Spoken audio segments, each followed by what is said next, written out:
Nech mě.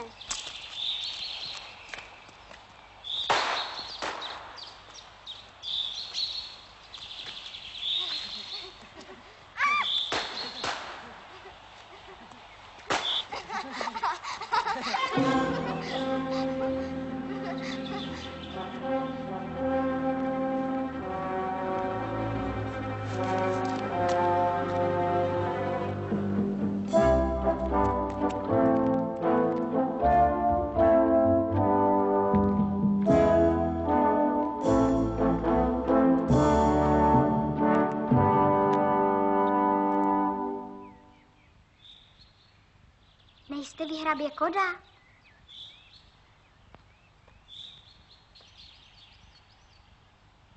Hrabě?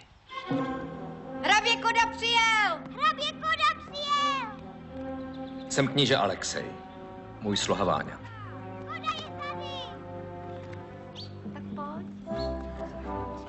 Ach, kníže, prosím.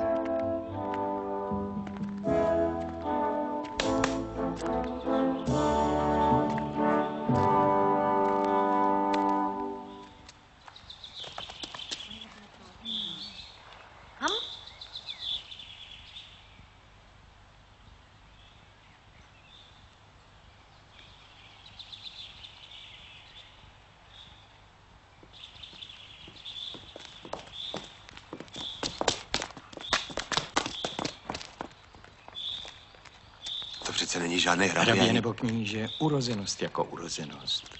Co pak to dneska někdo pozná? Šampaňské? A kde je kaviár?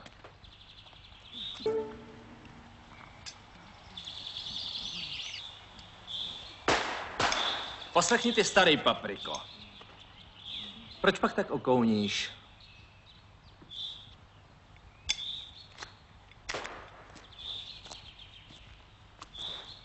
Kde pak my dva jsme se to vlastně setkali? Nebyl jsi písařem u pana de Montfry?